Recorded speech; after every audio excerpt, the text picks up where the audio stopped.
ماں باپ کو چاہیے کہ اپنی اولاد کو کبھی بد دعا نہ دیں. آپ کی اولاد آپ کے ساتھ جو بھی کر رہی ہے، غلط کر رہی ہے، اس کا انجام اسے خود، وہ اس کی سزا یا اس کا انجام خود وہ اپنی آنکھوں سے دیکھے. لیکن آپ کی یہ ذمہ داری ہے کہ اپنی اولاد کو کبھی بد دعا نہ دیں، بلکہ اولاد کی ہدایت کے لیے، اس کی خیریت کے لیے اللہ سے دعا کریں. ایک چھوٹا سا واقعہ ہے، واقعہ بتا کر کے بات ختم کرتا ہوں. شیخ عبدالرزاق البدر حفظہ اللہ مدینہ کے ایک بڑے امام ہیں، بڑے شیخ ہیں، ابھی موجود ہیں حفظہ اللہ. انہوں نے واقعہ سنایا کہ کسی علاقے سے ایک بندہ آیا ہوا تھا عمرے کے لیے. خانہ کعبہ اور حجر اسود کے درمیان، خانہ کعبہ کا جو دروازہ ہے اس کے اور حجر اسود کے درمیان ایک جگہ ہے جسے ملتزم کہا جاتا ہے. 2 میٹر کا تقریباً حصہ ہے. اس کعبے کی اس جگہ سے آپ اپنے جسم کو چمٹا کر کے اللہ سے دعا کریں، آپ کی دعا قبول ہوتی ہے. کبھی کیا آپ نے؟ پتہ ہی نہیں ہوگا. اسے ملتزم کہا جاتا ہے. اس کو چمٹیے، دعا کیجیے، دعا قبول. بندہ آیا عمرے کے لیے، اللہ سے دعا کر رہا ہے، اللہ بہت زمانہ ہو گیا اس کو اولاد نہیں تھی. اللہ سے کہہ رہا ہے اللہ جیسے تو نے اوروں کو اولاد دیا مجھے بھی اولاد دے دے.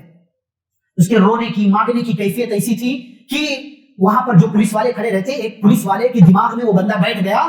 بعض دفعہ ہوتا ہے ایسا کوئی حادثہ ہوتا ہے کہ ہمارے دماغ میں وہ بیٹھ جاتا ہے، چھوٹا معاملہ لیکن بیٹھ جاتا ہے. بیٹھ گیا کہ بندہ ایسے دعا مانگ رہا، رو رہا ہے خانہ کعبہ کی دیوار سے چمٹ کر کے. وہ بندہ چلا گیا. 17-18 سال کے بعد وہ آیا دوبارہ سے عمرہ کرنے کے لیے، اور پھر اسی جگہ پر ملتزم کی دیوار سے چمٹ کر کے آج پھر سے دعا کر رہا ہے، اے اللہ میرے بچے کو ہلاک کر دے. 17-18 سال پہلے آیا تھا، اولاد مانگا.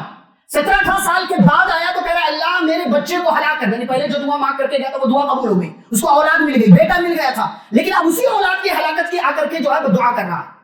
اور آج پولیس والے کی، پہلے بھی پولیس والے نے دیکھا تھا، آج اسی پولیس والے کی دوبارہ سے ڈیوٹی تھی. اس نے دیکھا روتے ہوئے اس بندے کو، پہچان گیا کہ وہ نہ ہو یہ وہی ہے. اسے سائیڈ میں لے کر کے گیا اور اس سے کہنے لگا تم وہی ہو نا 17-18 سال پہلے آئے تھے؟ کہا ہاں. تو کہا تم نے 2 بار اپنی اولاد پر ظلم کیا ہے. کیا بات کر رہے؟ کہا تم نے 2 بار غلطی کی ہے. کہا پہلی مرتبہ جب تم نے اللہ سے اولاد کا سوال کیا تھا تم نے نیک اولاد نہیں مانگا.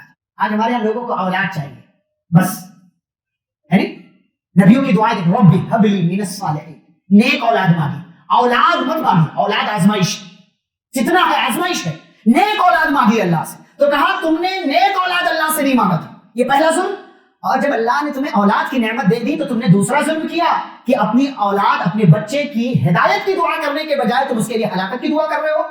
اور پھر سے یہ سمجھا کر کے اسے وہیں چھوڑ دیا. اس بندے نے اس کے بعد اپنے بچے کی ہدایت کے لیے دعا مانگا. ٹھیک 1 سال کے بعد دوبارہ سے پھر سے عمرہ کرنے کے لیے آیا یہ بندہ. اب اس کے ساتھ وہ اکیلا نہیں، اس کے ساتھ اس کا اپنا بچہ بھی ہے. یہ پولیس والا آج بھی اسی جگہ ڈیوٹی پر ہے. اس بچے کو پکڑا، سائیڈ میں لے گیا، کہا بھائی کیا معاملہ ہے؟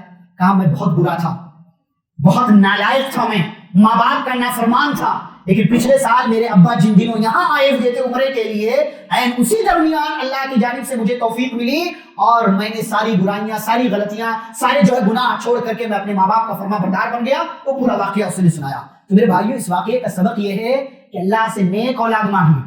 آپ کی اولاد جو نافرمان ہے نا، آپ اپنی زندگی دیکھیں. اور جب بیوی کے ساتھ آپ تعلق قائم کریں، دعا پڑھیں، وہاں نیک اولاد کا سوال کریں آپ. اور اولاد اگر بگڑی ہوئی ہے اس اولاد کے لیے بد دعا کرنے کے بجائے آپ اس کی ہدایت اور اس کے نیک ہونے، اچھے ہونے کے لیے دعا مانگیں. یہاں ہمارے ماں باپ شکایتیں کرتے ہیں میرا بچہ بڑا نافرمان ہو گیا. ارے بھائی نافرمان ہو گیا ہے، نبیوں کی اولاد بھی نافرمان ہے. نوح علیہ السلام کا بیٹا کنعان نافرمان ہو گیا، بات نہیں مانی.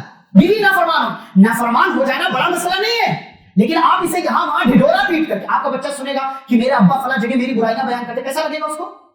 کیوں یہاں وہاں برائی بیان کر رہے ہیں آپ کسی کی؟ آپ اپنی اولاد، آپ کی اپنی اولاد ہے، آپ کا اپنا خون ہے، اس کے لیے دعا کیجیے، ہدایت کی دعا مانگیے، اس کی خیریت کی دعا مانگیے، اس کی سلامتی کی دعا مانگیے. اسے شیطان یہ وہ جملے کہنے کے بجائے ماں باپ کی دعائیں اولاد کے حق میں قبول ہوتی ہیں. صدق دل سے دعا کیجیے، یقین سے دعا کیجیے، اللہ آپ کی دعاؤں کو قبول کرنے والا ہے. بجائے اس کے کہ امام صاحب سے کہیں، کسی اور سے کہیں، آپ خود دعا کریں اپنی اولاد کی ہدایت کے لیے. اللہ رب العالمین یقیناً آپ کی اولاد کو نیک بنانے والا ہے. اللہ رب العالمین سے دعا ہے اللہ ہم سبھی کو ماں باپ کے حقوق سمجھنے، ان کے مقام و مرتبے کو سمجھنے اور ان کے حقوق ادا کرنے کی اللہ توفیق عطا فرمائے.